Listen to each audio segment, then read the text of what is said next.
నమస్తే. నా పేరు జిట్టగోని శ్రీశైలం యాదవ్. తండ్రి పేరు అంజయ్య. మాది ఒడ్డపల్లి గ్రామం, నాంపల్లి మండల్, జిల్లా నల్గొండ. మేము యాదవ్ కులానికి సంబంధించినవి. మేము ఈరోజు మొత్తం వెనుకబడి ఉన్నాం. నాకు వచ్చి 33 సంవత్సరాలు ఉంటాయి. నాది విద్య బీఈడి కంప్లీట్. కానీ ఇప్పటి వరకు ఎలాంటి ఉద్యోగ అవకాశాలు లేవు, నోటిఫికేషన్స్ లేవు. గుర్తించి మేము అదే వ్యవసాయం చేసుకుంటాం. మా తాత సంపాదించిన భూములు, మా తాత తండ్రులు సంపాదించిన దాన్ని పెట్టుకొని వ్యవసాయం చేస్తున్నాం. చదువుకొని కూడా నిరుద్యోగులుగా ఎలాంటి లేక వ్యవసాయం చేసుకుంటూ జీవనం సాగిస్తున్నాం.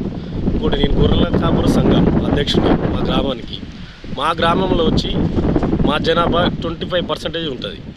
కానీ ఎక్కడ ఇంతవరకు మా గ్రామంలో కూడా ఇక్కడ మేము రాజకీయంగా అంటే ఈ స్థానిక సంస్థలలో కానీ ఇక్కడ చిన్న విలేజ్లో కూడా ఎవరు పోటీ చేయలేదు. ఎంతసేపున వేరే పెత్తందారులు వాళ్ళు పోటీ చేస్తారు. కానీ ఎక్కడ కూడా ఏం లేదు. ఇప్పుడు మండలంలో వచ్చి కూడా యాదవుల జనాభా బాగానే ఉంటుంది, రాష్ట్రంలో వచ్చి ఉంటుంది. కానీ ఎక్కడ యాదవులు వెనుకబడే ఉన్నారు. పోటీ చేయనికే కానీ వాళ్ళకి అవకాశం కల్పిస్తలేరు. అగ్రవర్ణాలు ఎప్పటి సందో అంటే తాత ముత్తాతల కంచి వాళ్ళ అభివృద్ధిలో ముందున్నారు. మా తాతలు ముత్తాతలు ఏం చేసిరంటే ఎంతసేపున్న పశుపోషణ, గొర్రెలను బర్రెలను మేపుకుంటూ జీవనం సాగించుకుంటూ వ్యవసాయం చేసుకుంటూ ఎంతసేపు ఉన్నా ఈ పనులే చేసుకుంటున్నారు. కానీ మేము పెత్తానం మాకు రాజధికారం కావాలి, ఈ పదవులు కావాలని చూడలేదు. వాళ్ళు వెనకటి నుంచే ముందస్తుగానే చదువుకొని ఇంకా వాళ్ళు ముందలుండే ఎప్పుడు చూడు ఇప్పుడు బీసీలల్లా పంచాయలు పెట్టడం, చీల్చడం. ఇప్పుడు మాకొచ్చి ప్రతి సంవత్సరం అది యాదవుల కులదైవమైన పండుగలు జరుగుతాయి. బోనాల పండుగ జరుగుతుంది. బోనాల పండుగ అంటే ఏం జరుగుతుందంటే మాకు పెద్దమ్మ తల్లి ఉంటుంది ప్రతి విలేజ్లో. పెద్దమ్మ బోనాలు చేసినప్పుడు కూడా మమ్మల్ని 2 వర్గాల లాగా చీల్చేస్తారు, ఇటు అటు అని చెప్పి. మల్లన్న దేవుడు ఉంటుంది మా కులదైవం, ఎల్లమ్మ తల్లి. ప్రతి సంవత్సరం హైదరాబాద్లో సదరు ఉత్సవం జరుగుతుంటుంది. కానీ దానికి ఎవ్వరు కూడా దాన్ని మంచిగా చేయాలని చెప్పి గుర్తించలేదు.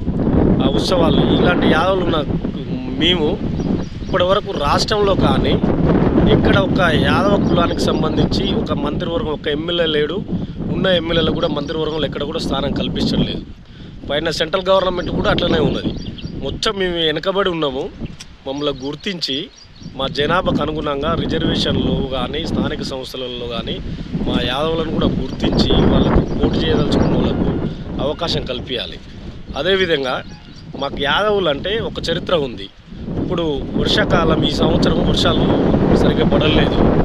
యాదవులకు ఇప్పుడు ఫస్ట్ మనకు వ్యవసాయం ఎప్పటి నుంచి స్టార్ట్ అవుతుంది అంటే రోని కార్తె నుంచి స్టార్ట్ అవుతుంది. రోని, మృగశిల, ఆర్ద్ర కార్తె ఇట్లా పోతే మాకంటూ ఈ కార్తులలో కూడా 27 కార్తులలో ఒక కార్తు ఉంది యాదవ కులానికి. ఏది హస్తం కార్తె అంటారు. హస్తం కార్తె అంటే